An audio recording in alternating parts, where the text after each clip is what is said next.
This episode of Cheaters. And again, we know that they're together again this evening. Okay, we're on our way. Let's go. What? Oh my God! You don't know my life. You don't Ronnie. know how lonely I am. Okay, that's not the answer. That's not a... From Cheaters surveillance cameras, you are about to view actual true stories filmed live, documenting the pain of a spouse or lover caused by infidelity.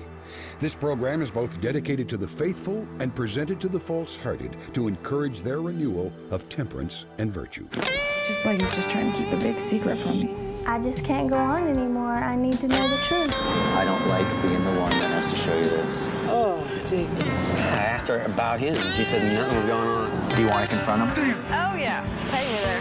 Yeah, I got him. Hey, go. Go. You don't get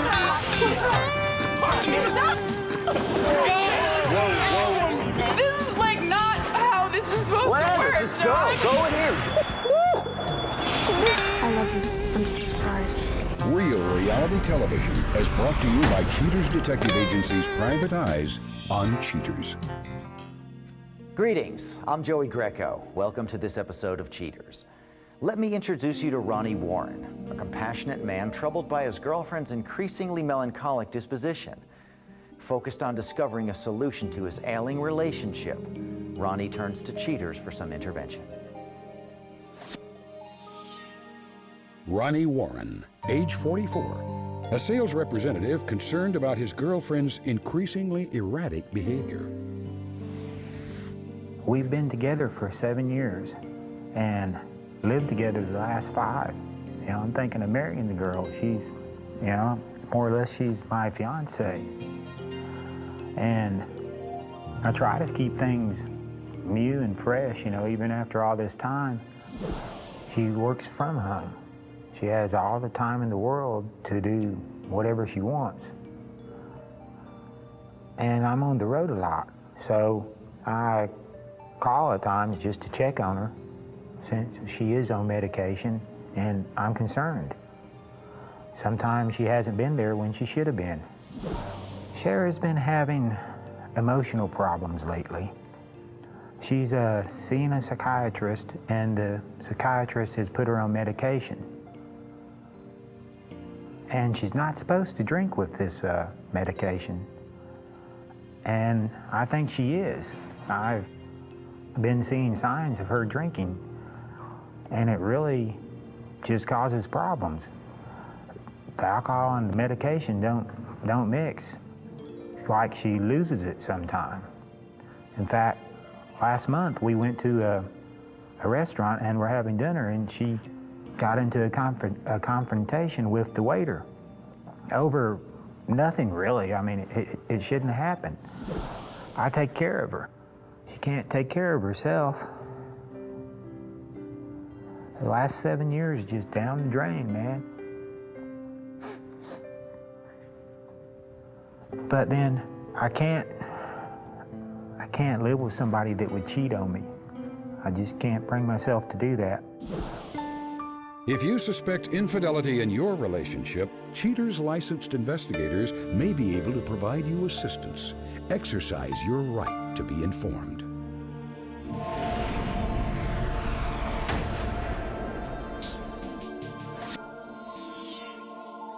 Sharon Denault, age 42, an internet retailer seeking diversion in the company of another man. Investigation Day 2.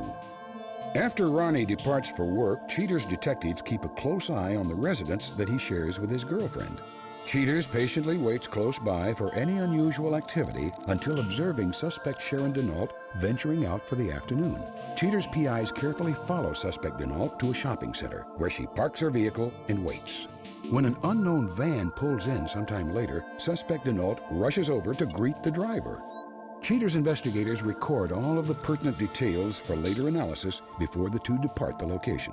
The unknown companion takes suspect Denault to visit a local carnival. They grab some confections before getting comfortable on one of the many rides. Thoroughly enjoying all of the fair's attractions and filled with excitement, the companions embrace in the parking lot before traveling back to suspect Denault's car. Unwilling to say goodbye, the couple must part ways as suspect Denault races to beat Ronnie home. Investigation Day 8. With Ronnie out of town on business, Cheater's surveillance teams initiate a 24-hour watch on suspect Denault. She leaves her residence for a pharmacy several miles away.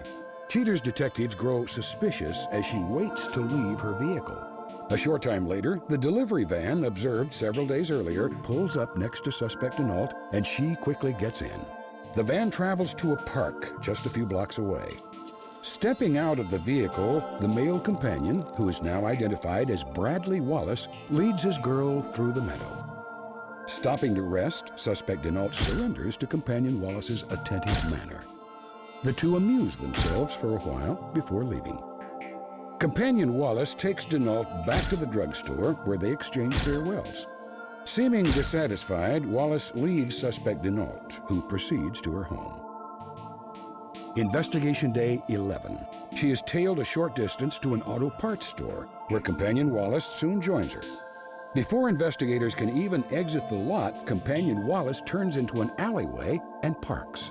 Cheater's agents maintain their position for some time until the van is seen pulling away. Suspect Denault continues to mislead Ronnie, as documented in this telephone recording.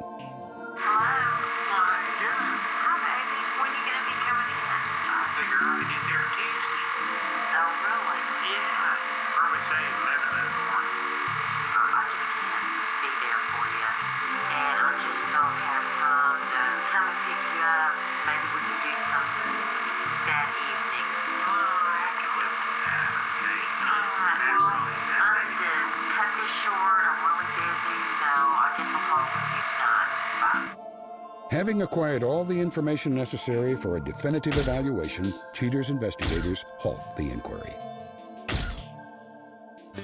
After the break, the confrontation.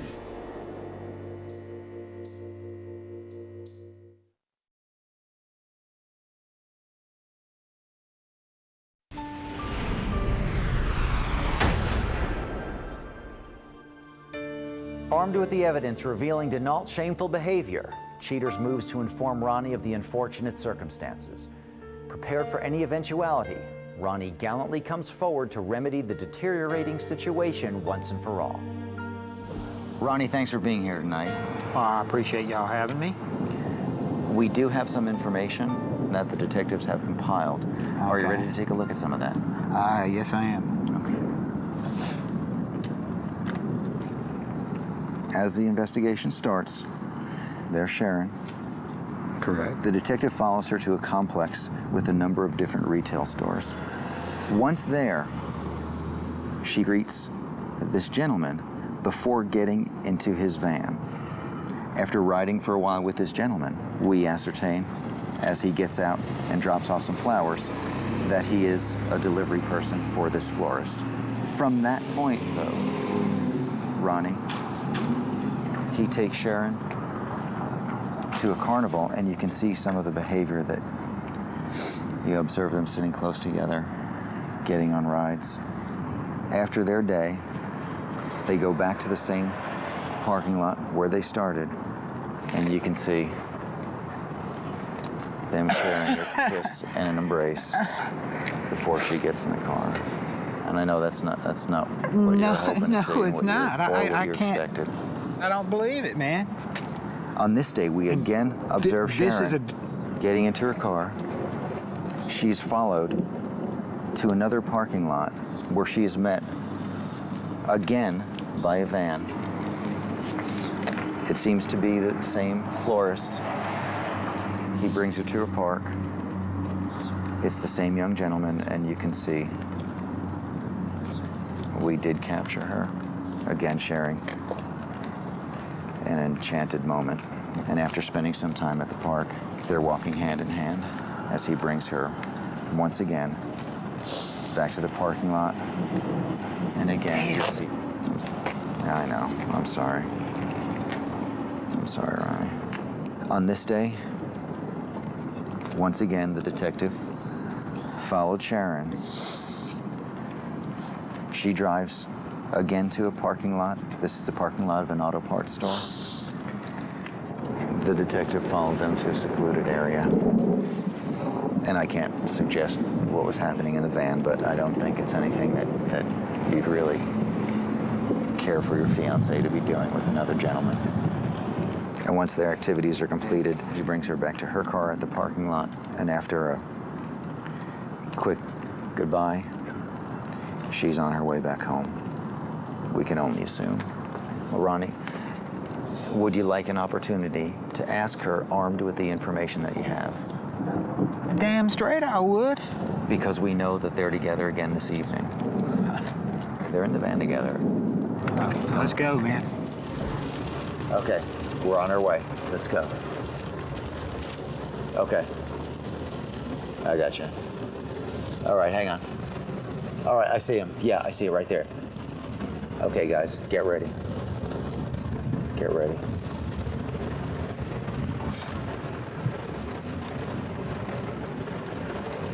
All right, you stay there. Come out this side. This is the vehicle.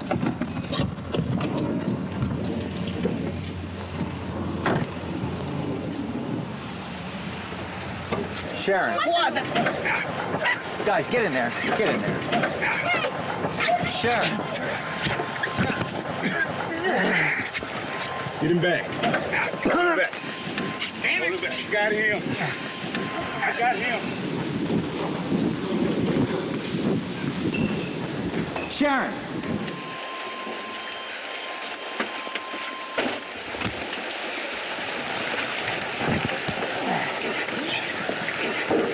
Sharon, why don't you talk to him?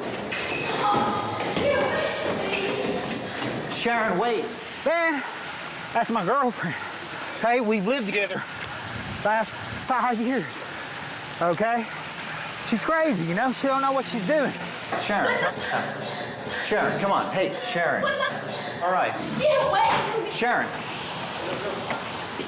Calm down for a second. Will you talk to me? Sharon. Oh my God! Coming up next, the conclusion.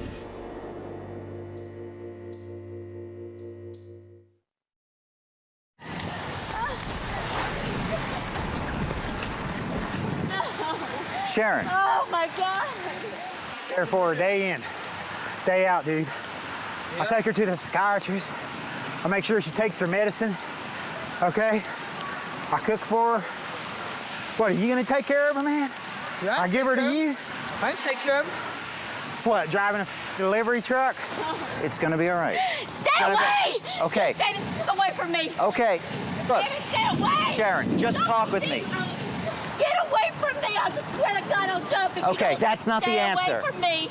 I'm right here, okay? I'm not moving. Now leave. Ronnie's not, no, that's not the answer. Sharon, that's not the answer. Lose That's not the everything. answer. Stay That's not a... Stay away!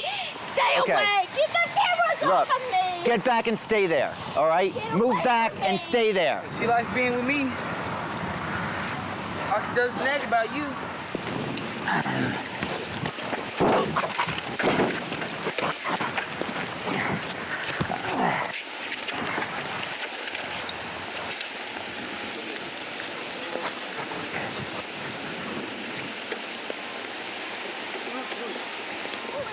What is he gonna do to me? He's gonna kick me out. Listen, here, I'm gonna give you this. I'm gonna put this on you, okay? I'm just gonna put this on you, all right?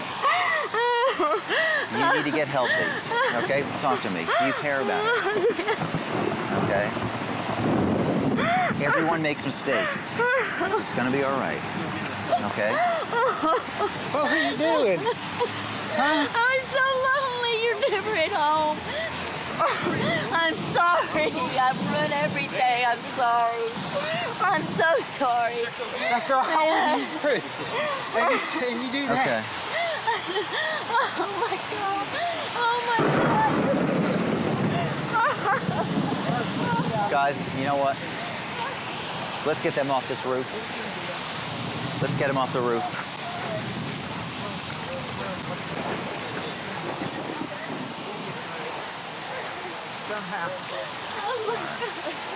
Okay, we'll get you home. Okay, Ronnie will take care of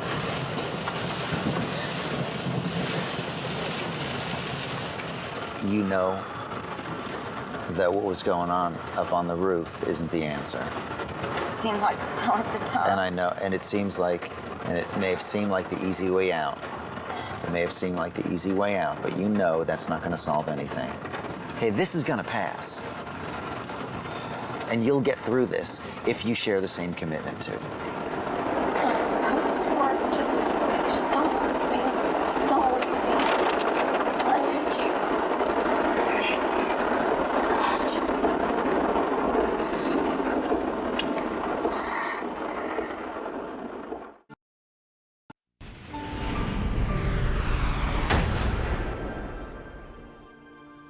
After the confrontation, Ronnie pledges his efforts to ensure a stable future for Sharon and himself.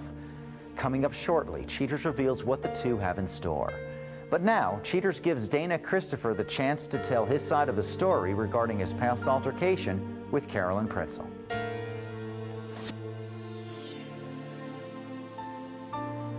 Dana Christopher, age 24. Dana invites Cheaters in to give the lowdown on the bum rap he received during a previous episode. When you guys first came up on me, it's kind of, I didn't know what really was going on. You guys were like just bombarded from every direction. And then I saw Carolyn, so I knew something wasn't right. And so I just kind of was like ready to get out of there. I didn't want my face really on TV or anything of that nature going on. Dana. Excuse me, Dana. Could we have a talk with you? My name's Tommy from the television show Cheaters. I have your fiance with me. Your fiance. Do you have nothing to say? Say about what? You're screwing around on your girlfriend. No, I'm not doing. Hey, look at this other surveillance footage of you. Yeah, right. Give me that. All right. You guys implied on the television show that I left my son and drove to Dallas to pick up Ruth, and I just left my 7-week-old baby laying on the bed and took off. I mean, how ridiculous. What you guys failed to realize is that the babysitter that I left my kid with lives right upstairs from me, and she has an 8-week-old baby as well. And so since Dylan was asleep, I let her watch Dylan as well, not drive 30 miles away. Where's Dylan at? Dylan's with the babysitters where I told you he was going to be. Carolyn, you want to go with him? Yes. If he says he's... I'm sorry. Just get Well, in the car. But I'm not going to do this in front of all these people. Just, what is this camera? Just get in the car. I think being an entertainer, that whole group of women that do that probably all have an insecure side on what their husband's doing while they're out making money the way that they make it. So no, I don't think she was dishonest, maybe a little insecure about what was going on and trying to hope to find something in which you guys kind of fed her fire there and showed her some stuff that could be taken one way or another, and of course it was taken the wrong way. Good car. Excuse me? A 7-week-old baby? I'm just our whole family over this. Bye. I'm not to talk to you, but I'm doing it because Dylan deserves it, really. Carolyn and I are going to get married. It's going to be about a year or so before we get married, so we're kind of going to put this whole show behind us and this whole ridiculous situation behind us, and just not worry about not expose our personal lives to anyone else but ourselves. So yeah.